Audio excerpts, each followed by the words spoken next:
Salut! Pour une fois, on va pas parler des chevaux, mais des êtres les plus formidables de la planète. Les chats! Oui, je voue un culte aux chats. Regardez-moi cet arbre à chat incroyable!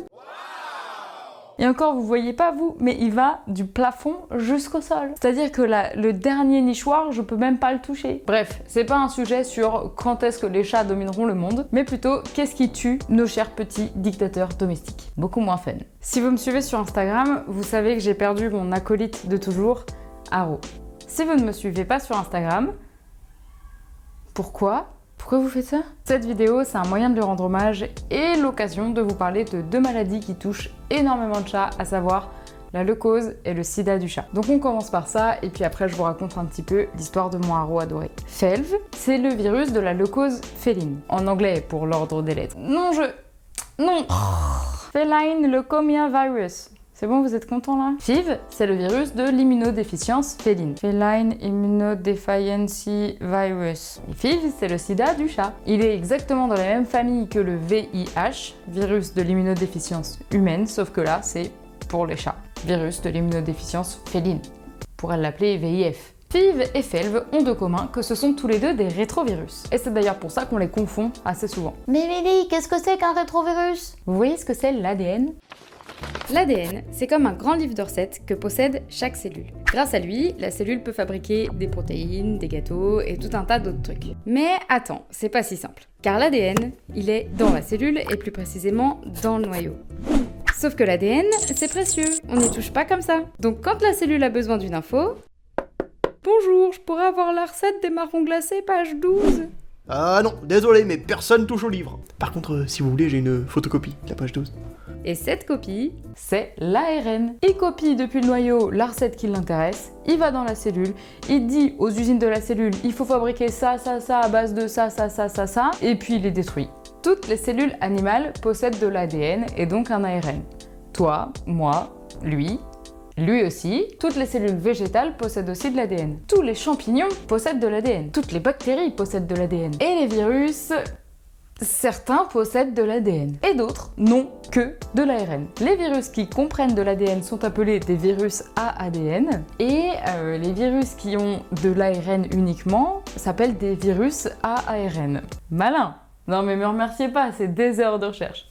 Si, remerciez-moi. Les virus à ARN sont des rétrovirus. C'est juste un autre nom pour dire la même chose. Vous savez que les scientifiques, ils adorent mettre 10 000 noms pour la même chose. Et bah, rétrovirus, virus à ARN, c'est la même chose. Alors la difficulté quand on est un virus à ARN, c'est qu'on ne peut pas se reproduire tout seul. parce qu'on est juste une pauvre copie finalement. On a juste un pauvre ARN. Et comme l'objectif d'un virus, c'est de se multiplier à l'infini, de tout détruire sur son passage pour conquérir le monde, il a besoin de trouver un moyen de produire son propre ADN à partir de son ARN tout naze. Alors comment il fait? Quand un organisme est contaminé par un virus, le petit virus il se promène, et il a pour objectif de rentrer dans une cellule. Et bah devinez quoi, il peut. Autour des cellules, il y a ce qu'on appelle des protéines transmembranaires qui permettent de reconnaître ce qu'il y a à l'extérieur de la cellule et potentiellement de le laisser rentrer ou pas. Et il se trouve que ces virus ont des petites clés qui permettent de biaiser les protéines transmembranaires pour leur dire « Si, t'inquiète, je suis ton pote, laisse-moi rentrer ». C'est donc purement et simplement du crochetage de cellules hôtes même, parce qu'en plus on les appelle des cellules hôtes. Bienvenue dans votre cellule hôte. Ah merci, c'est sympa. Pour le virus de la leucose, il profite principalement des lymphocytes qui lui permettent de rejoindre tranquillement les cellules de la moelle osseuse, des glandes salivaires et des muqueuses intestinales. Pour le virus du sida, il cible principalement les lymphocytes T, qui sont une des cellules du système immunitaire, pas que, mais surtout les lymphocytes T. Une fois que l'ARN est rentré dans la cellule, ah ben le mec il est chez lui, hein. Parce que il n'y a pas grand chose dans un virus ARN, mais il y a une enzyme, genre son outil principal, sa botte secrète, qui s'appelle la transcriptase inverse, et qui permet, à partir de son ARN tout pourri, et du matériel présent dans la cellule, de créer de l'ADN. Mais c'est pas tout! Pire que ça, de créer de l'ADN et de le glisser bien tranquillement au calme dans l'ADN de la cellule hôte. Le virus intègre le génome de la cellule hôte. Ça lui apprendra à laisser rentrer n'importe qui en même temps. Et hop là, ni vu ni connu. Et à partir de là, souvent, il se passe rien du tout. rien. L'organisme est donc séropositif à la présence du virus, et c'est ce qu'on pourra lire sur les fiches d'adoption souvent des chats, FIV+, ou FEV+, ça veut dire qu'ils sont séropositifs à la leucose ou au sida. Mais ça ne veut pas dire qu'ils sont malades, parce que la plupart du temps, le virus, il fait rien. Il est latent dans le corps. Il est là, mais il fait rien. Je vous ai dit qu'il faisait rien? Qu'est-ce que ça veut dire séropositif? Ça veut dire qu'on retrouve des traces du virus dans le sang, principalement grâce aux anticorps. Parce que même si actuellement le petit malin il est planqué dans la cellule, quand il est passé dans l'organisme pour rejoindre la cellule, le système immunitaire il s'est quand même mis en alerte. Il a créé des anticorps qui se retrouvent dans le sang. Pour la plupart du temps, c'est pas assez rapide pour le neutraliser avant qu'il se planque, mais bon. Et donc c'est grâce à ces anticorps qui ont été sécrétés par le système immunitaire qu'on sait si un chat qui est en parfaite santé est porteur ou non de FIV ou de FELV. La quantité de virus dans le sang à un instant T, ou la charge virale, ça s'appelle la virémie. Dans un premier temps, quand le chat vient d'être infecté par un des deux virus, la virémie, elle explose. Puisque le virus, il est dans le sang et il cherche une planque. Et à partir de là, leucose et sida, ça fonctionne pas tout à fait de la même manière. Pour la leucose, deux cas possibles. 30% des chats ne supportent pas en fait cette première agression par le virus, et on appelle ça alors une virémie persistante. Dans ces 30% des chats, 9 sur 10 n'y survivront pas. Et pour les 70% autres, la virémie disparaît. Alors pourquoi ? Plusieurs cas possibles. Soit parce que le système immunitaire il a été surpuissant et il a tout dégommé le virus avant qu'il trouve une planque, auquel cas le chat il est immunisé contre la leucose, et c'est d'ailleurs ce qu'on cherche quand on crée des vaccins. Ouais, parce que spoiler alerte, il y a un vaccin pour la leucose, pas pour le sida, mais il y a un vaccin pour la leucose. Ou sinon, deuxième cas, le plus courant, le virus se trouve une petite planque, comme je vous ai expliqué tout à l'heure, et il coule des jours heureux. On dit alors que le chat est porteur latent. C'est ce qu'on disait tout à l'heure. Ils sont là, mais ils font rien. Les chats sont alors séropositifs, mais pas malades. Ils n'ont pas du tout de symptômes de la maladie, et auquel cas on dit qu'ils sont asymptomatiques. Sans symptômes. Asymptomatiques. Donc pendant des années, Haro a vécu chez moi en étant séropositif à la leucose, mais complètement asymptomatique, et il vivait sa meilleure vie. En appartement quand même, parce qu'il faudrait pas aller contaminer tous les chats qui n'ont pas été vaccinés.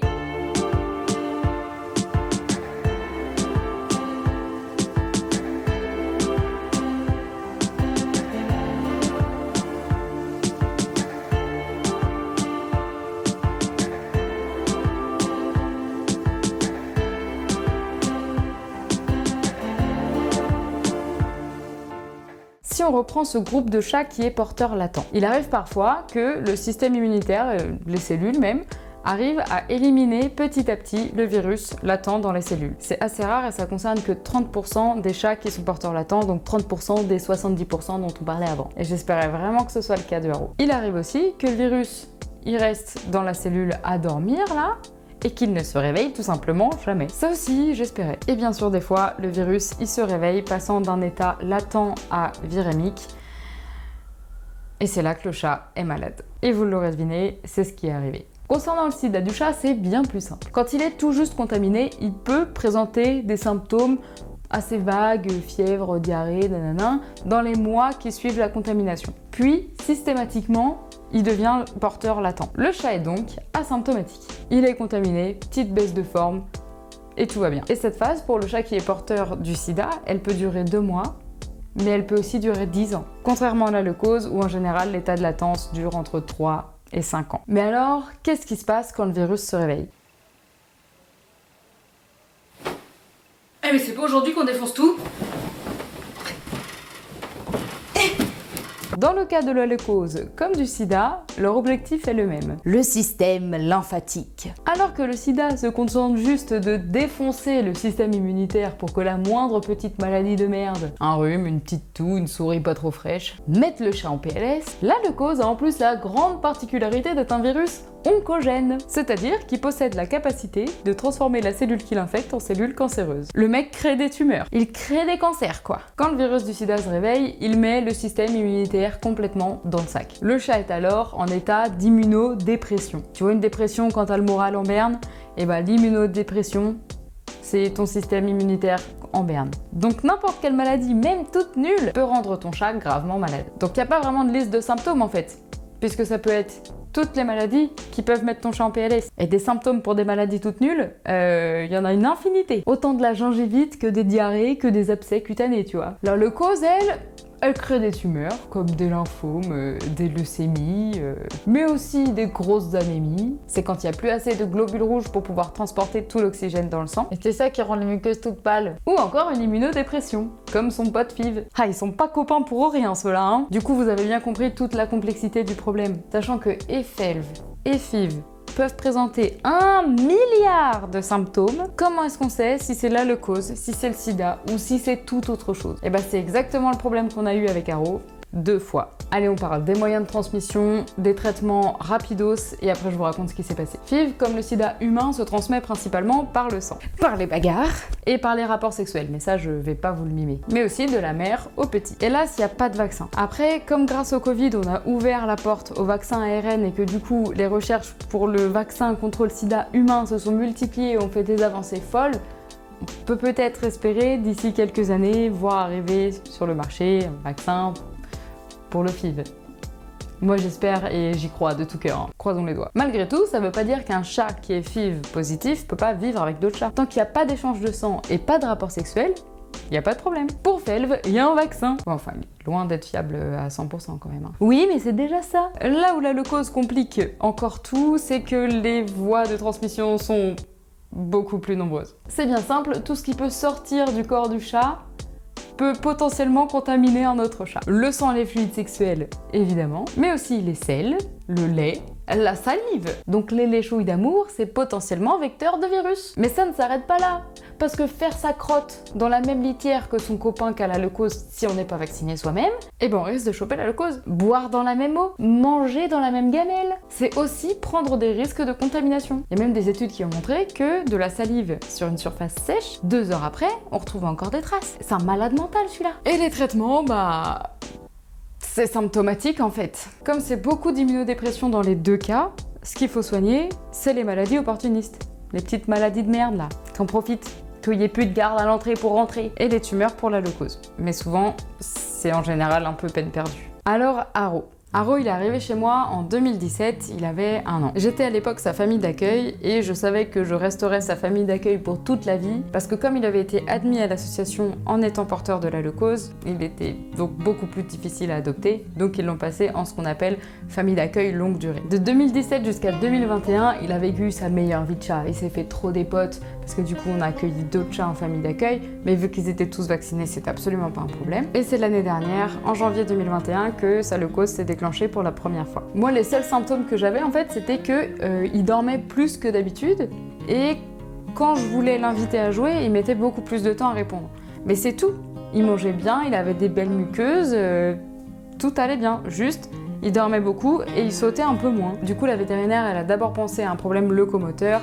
On a fait des radios du dos, elle a voulu faire une écho pour aller voir un peu plus précisément sur d'autres trucs, machin. Et c'est quand elle a fait la prise de sang pour l'écho pour pouvoir administrer je sais plus quoi, elle s'est rendue compte que le sang avait une couleur bizarre. Sachant que la première fois que je l'ai amené chez le vétérinaire, on avait fait une prise de sang, l'analyse était parfaite. Et à partir de là, il a commencé à perdre de l'état. Pour la vétérinaire, il n'y avait pas d'issue possible en fait. On allait essayer des traitements, mais pour elle, c'était un peu fichu déjà. Elle était presque sûre qu'en fait c'était un lymphome, étant donné la chute rapide des globules blancs, des globules rouges, et que s'il s'en sortait, pour elle, il allait même pas s'en sortir en fait. Du coup, on a entamé un traitement au glucocorticoïde, et ma foi, on ne sait pas comment, il allait mieux. C'était à moi de gérer les crises et de gérer la quantité de traitement que je lui donnais en fonction de comment il allait.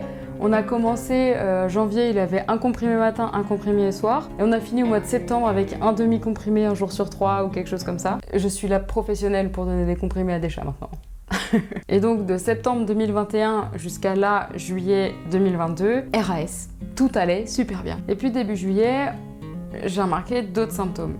Il mangeait beaucoup moins, je le voyais plus jamais manger ses croquettes. Quand je lui donnais de la pâtée, il finissait pas toute la gamelle alors que c'est pas du tout dans ses habitudes.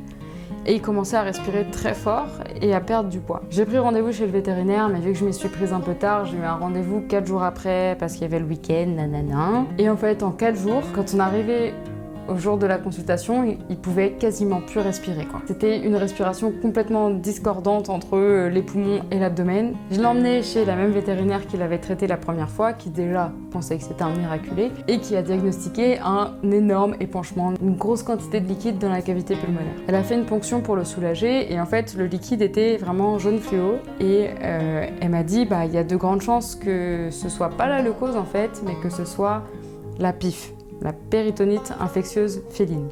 Et quand un vétérinaire te dit ça, en général, il n'est pas très optimiste sur le pronostic. Malgré tout, je trouve un traitement, je commence ce traitement et il n'y a aucune amélioration. Il recommence à mal respirer parce qu'il a resécrété du liquide dans ses poumons. Il mange toujours pas, je suis obligée de le gaver à la seringue 2 à 3 fois par jour, il déteste ça. En plus, le traitement se fait par des injections qui font un peu mal, donc c'était très difficile pour lui, très difficile pour moi, et surtout sans résultat en fait.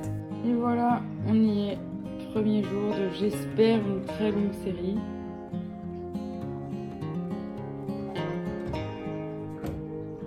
Attends.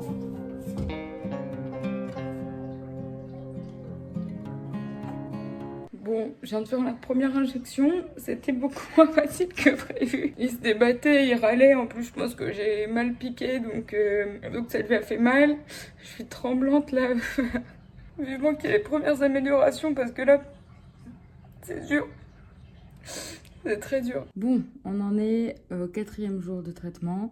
Je commence à prendre le coup de main pour les injections, donc ça c'est cool. Comme j'ai déménagé, j'ai changé de ville entre temps, je suis allée voir un nouveau vétérinaire qui a fait une écho cette fois-ci au niveau de l'abdomen et qui a trouvé une énorme tumeur abdominale. Donc là, même si on avait vu la tumeur abdominale plus tôt, il n'y aurait pas eu de solution possible en fait. Il était déjà trop faible, il avait perdu trop d'état, la tumeur était trop grosse, donc j'ai décidé de l'euthanasier. C'était pas facile et c'est pas facile non plus de faire cette vidéo sans fondre en larmes, mais Émilie pense que tu t'es maquillée exprès pour faire la vidéo, donc s'il te plaît ne pleure pas. Merci infiniment pour tout le soutien que vous m'avez apporté sur Instagram, c'était complètement insane. J'ai été envahie de messages, ultra bienveillants, ultra positifs, hyper réconfortant et c'était fou, vous m'avez fait déborder d'amour et rien que de penser à tout le soutien que j'ai eu dans cette période, c'est plus ça qui me met les larmes aux yeux que la mort de mon petit Roro qui finalement est bien plus tranquille là où il est, au paradis des chats ou en enfer des chats, je sais pas. Non, au paradis, au paradis. Après moi je voulais surtout pas d'acharnement thérapeutique parce que il avait déjà vécu 1 an de traitement en 2021. On avait déjà réussi à esquiver une fois la leucose déclenchée alors que il aurait déjà pas dû survivre normalement à la première et il m'a offert 1 an et demi de répit. Là ça faisait 3 semaines qu'il souffrait le martyre donc j'ai préféré mettre fin à tout ça et je pense que c'est le mieux et je sens qu'il m'en remercie donc je ne regrette en rien. Bref, passons parce que j'ai pas fini. J'ai parlé d'une autre maladie là. La PIF, péritonite infectieuse féline. Ne vous faites surtout pas avoir par son petit nom trop mignon là. Pif paf pouf. Elle est terrible, ok? Je vais pas vous en parler ici, mais juste vous teaser un peu le truc pour que vous me la réclamiez en commentaire. C'est une maladie qui par les traitements classiques vétérinaires a une espérance de vie de 0%. Genre 100% de décès. Mais il existe un traitement qui guérit 80% des animaux qui sont malades de la PIF. Mais aucun des vétérinaires en France ne vous le prescrira. Alors ça vous chauffe une vidéo sur la PIF? Tu sais quoi faire. Merci beaucoup à vous tous qui avez eu le courage de rester jusqu'à la fin de cette vidéo. Une des premières vidéos sur les chats, je crois que j'en avais déjà fait une. Si oui, elle s'affiche quelque part. Je vous dis à très bientôt pour une vidéo soit cheval, soit chien, soit chat. Mettez-moi toutes vos idées. Je note, j'ai une quantité incommensurable de vidéos à faire, une liste qui est non exhaustive, donc continuez à la remplir. Et comme cette vidéo, elle est en l'honneur de mon Roro, je vais lui laisser faire la phrase de conclusion. Prenez soin de vous. Prends soin d'eux. Prends soin d'eux. Prends soin d'eux. À bientôt.